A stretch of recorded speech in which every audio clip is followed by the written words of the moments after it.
What's going on, everybody, and welcome back to the Tailgate.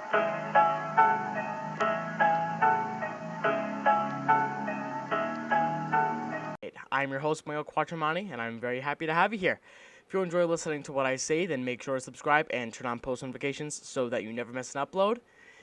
And so I have some news. I have a little bit of an announcement. I think it was either last podcast or the podcast before. I said, guys, I'm gonna be honest. I'm probably not gonna be able to upload as frequently as I was over the summer because I think I was reaching like 3 or 4 uploads a week, which was actually kind of nuts. I was kind of proud of myself for that. But look, during the school year, I'm probably not gonna be able to do that. So I'm gonna aim for once a week on the tailgate, once a week on the 411.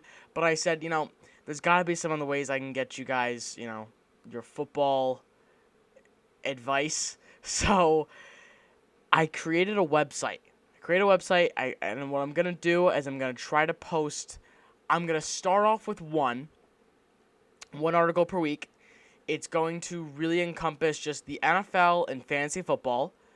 Probably going to do a little bit of basketball.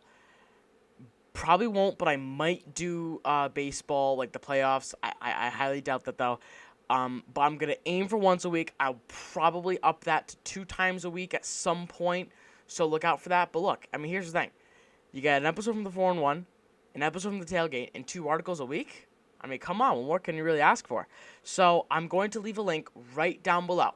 If you don't want to watch this video, fine, don't click on the link. When you click on it, there's probably not going to be any articles, but if you're on a computer or you're on your phone, whatever it is, bookmark it so that if you're ever wondering if there's a new article out there, you can just click on the bookmark and it'll bring you right to my page and the latest article will come up. So like I said, going to have articles come out very frequently. Probably going to have podcasts for the tailgate come out either Monday, probably either Tuesday or Wednesday. 4-1 podcast will always be on a Thursday. Or Wednesdays potentially, normally a Thursday though, and then I'll probably try to get an article out either Friday or Saturday. That's kind of what I'm aiming to do. If I can follow that schedule, I'd be perfect with that, but we'll see what happens. So, here we go. Here is my Celtics season reaction. Celtics have finished up their season, finished up the playoffs, got knocked out by the Heat. Basically, here are just my thoughts. It's just really what I took away from the playoffs and where I think the Celtics are going to go from here. Because, look, all right, here we are. The Celtics lost to the Miami Heat 2 nights ago, as of when I'm recording this, ending their season in 6 games to the 5-seeded Miami Heat. I do a few takeaways from this Heat series, and then I'm going to propose what I think the Celtics should do over the offseason. So first and foremost, I just want to give some props to the Heat on really just defying the odds, as the 5 seed to get to the finals, especially, getting through Boston, which not too many people like myself really gave them the chance to do. But look, the Celtics seemed that every game that they were playing, they were from behind. They couldn't get a big lead, and when they did, they blew it. Look, they were clawing for every win, and the Heat were just in command. I think that the Celtics actually, trailed, I want to say 70% of all the games. It was bad. The Celtics, they got off to slow starts. I don't think they led after one quarter. Out of the first quarter and all the games, I don't know. They probably led once, maybe twice. It was bad though. They would probably they'd make it close at halftime, and then they'd fall apart late. Halfway through the fourth quarter, the wheels would come off and they'd fall apart. It seemed that in games 1 and 2, they just couldn't figure out how to beat the zone defense that Miami was using. And they just started to figure it out in Game 3. They won Game 3, and then lost Game 4, and then barely won Game... Or actually, they won pretty well, easily in Game 5, and then lost 6. So, they really... I'm kind of giving them too much credit. They really never figured out the zone. I think they just got lucky in some circumstances, and the shots were just falling some games. But, yeah, we'll say they beat the zone. They really didn't. They couldn't make efficient switches for the entire series, and they seemed to just give up open threes on miscommunications. It seemed that the game plan that Brad Stevens was running was to force a good team that shoots well to shoot the ball. It made no sense to me. They were forcing a good shooting team to shoot. I don't get it. Jason Tatum and Kemba Walker, they would try to play isolation hero ball when there were like 5 minutes left in the game, and obviously it just didn't work. I think most of that blame can be attributed to Tatum and Walker, but some of the blame has to be put on Brad Stevens for not drawing up high percentage plays. But speaking of Tatum, though, he seems to just go on these droughts of missing open shots and not being able to break out of his slumps. I think he went the entire Game 5 first half with 0 points. Not 1 point. Didn't get to the free throw line. Not 1 point. Like, look, yeah, he came alive in the second half. I think he had like 26 points or something. But arguably your best player, should not disappear for an entire half. Only to come out in the second half, it was just too little too late. They just couldn't get it going. Kemba had points of disappearing, and it seemed they just relied on Marcus Smart shooting way too much. Marcus Smart wasn't even starting for them if Gordon Hayward was healthy. Marcus Smart's a bench player, and it seemed that in the first quarter of Game 6, the elimination game potentially, the only reason they were in that game was because Smart hit like 4 threes in a row. Look, I think he had 9 shots, 8 threes after the first half. You shouldn't have that by Marcus Smart. In the 2 games they won, he had less than 10 shots. Marcus Smart is not your reason for winning basketball games. Your reason is Jason Tatum and Jaylen Brown, and Kemba Walker being a nice piece with them. It should not be Marcus Smart. But here's the thing. This team had so much more talent than the Heat. The Celtics are just plain and simple the better team. And honestly, they got beat because the Heat just wanted it more. Plain and simple, that's just how I saw it. When the Celtics were up by 17, they were able to come back. The Heat were. But when the Heat were up by as little as 8 points, with a full quarter to go, keep in mind, and you were in the situation of a keep your season alive or go home, down 8 with a quarter to go, they couldn't do it. They couldn't come back. Here's the bottom line, though. This was their year. If you are still watching this, thank you. If you haven't subscribed already, make sure to subscribe. But if you're watching this, if there's one thing I want you to take away from this, is that this was their year. This was the year where Brad Stevens was going to prove why he is a really good coach. This was the year that Jason Tatum was going to prove that he isn't just good for the stat sheet. He can not carry, but he can bring teams to championships. Why Kemba Walker, there was a reason for him to come to Boston. More than just to win games, it's to win championships. And they couldn't get it done. Round 1, you face the Sixers without arguably their best player. They don't have Ben Simmons. Round 2, you barely escape this Raptors team that was very shaky in the bubble, had their best player, Pascal Siakam, have his worst playoff series of his career, and you barely escape. You score 92. It was 92-87. You score 92 in the closeout game to win. Then, you go on to face the 5 seed. They were bottom 4 in their Eastern Conference playoffs. They were the 5. You fall 2-0 against a team where you should have swept. You should have won in 5. You fall 2-0, and you just couldn't rebound. Yeah, you won Game 3, and then you dropped Game 4. And then, yeah, you won Game 5. But they never had command of this series. They never did.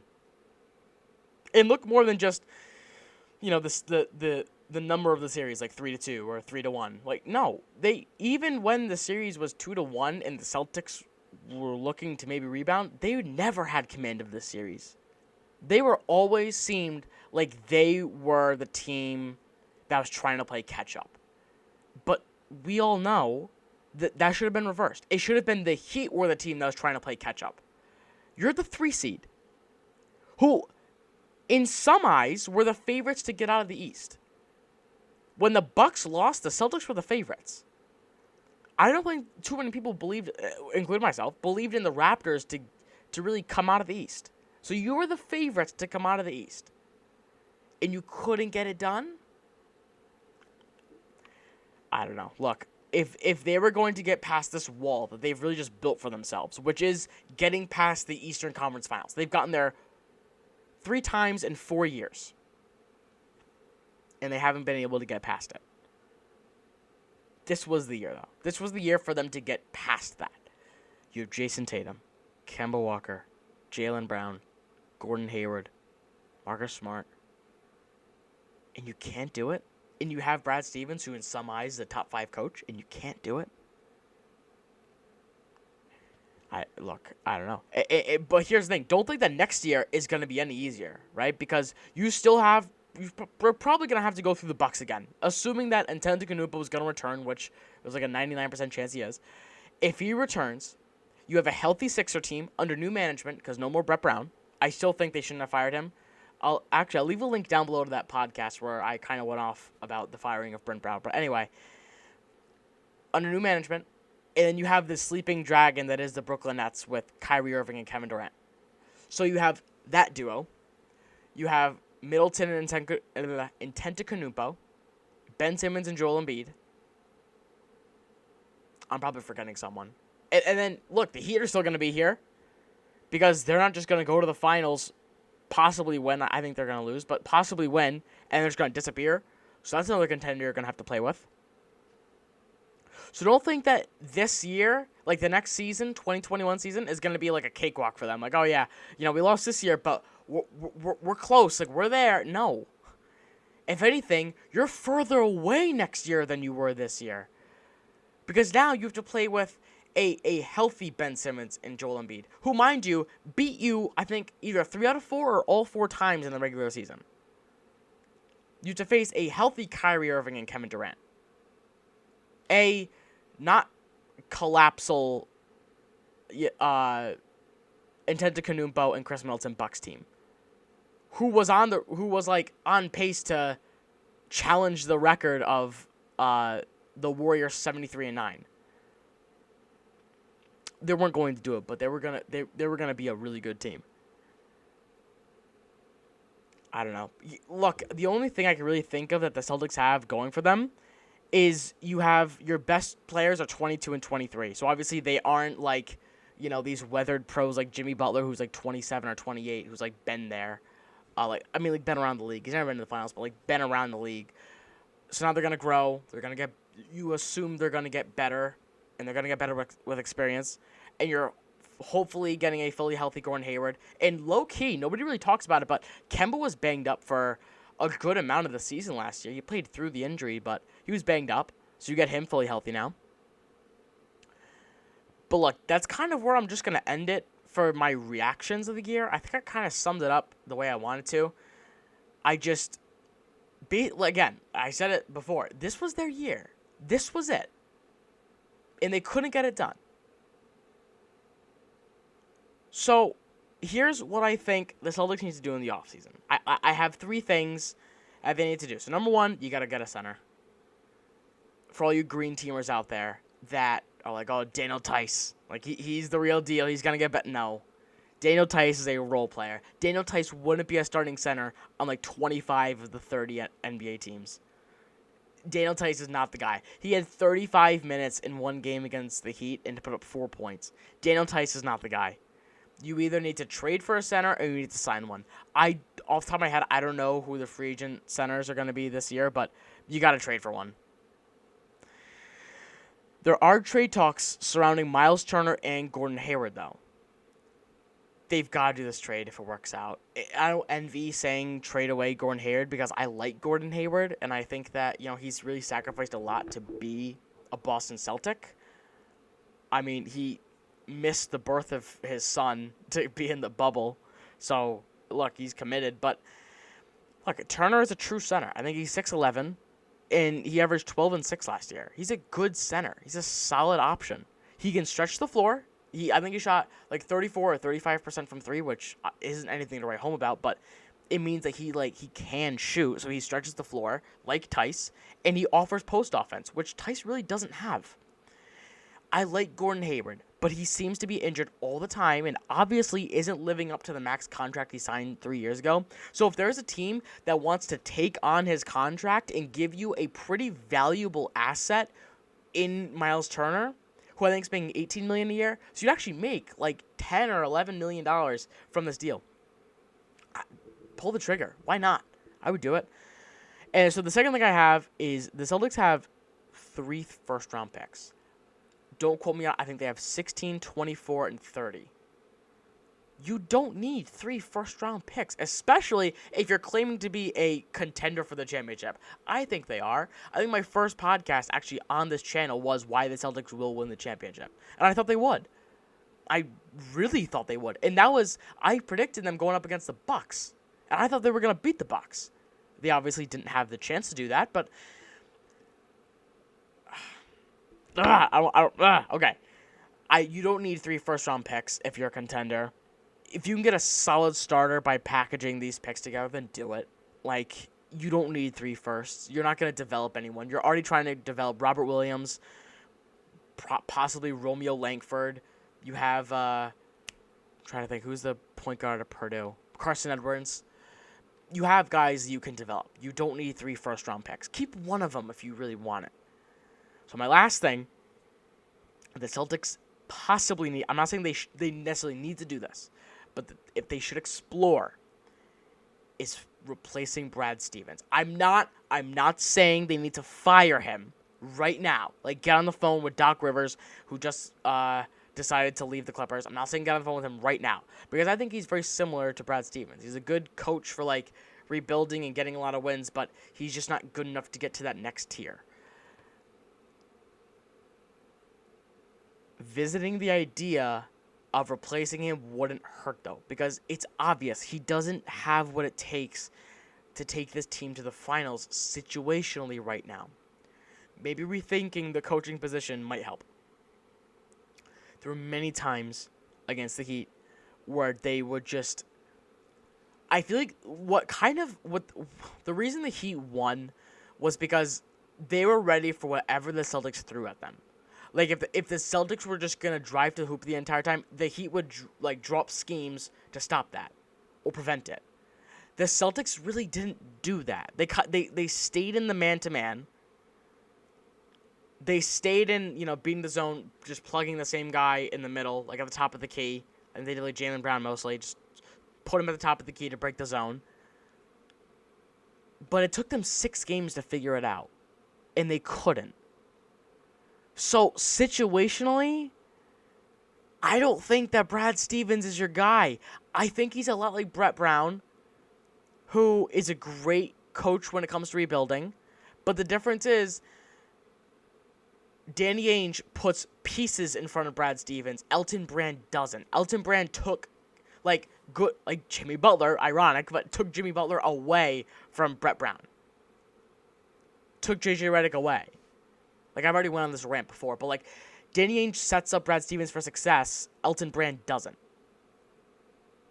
So, rethinking that position might not hurt. I'm not saying you need to do it today, but rethinking it might not hurt. So, that's where I'm going to end it. I do think the Celtics are a very good basketball team. I do think they're, one piece away from being a championship contender. But, look, I'm not saying that, they're going to lose talent, and that's why I don't think they are anymore. But if you look at the other teams in the East, I just don't know if the Celtics can stack up against those other teams consistently. Day in and day out can compete with those teams and beat them consistently. So that's why I'm not going to be as high in the Celtics next year as I was this year. But that's what I'm going to wrap it up for this season for the Boston Celtics. So I think that's going to do it today for the tailgate. I hope you enjoyed watching and listening, and I will see you guys next time. Have a good one. I think I was born inside a cabana with diamonds and gold on top of the phantom.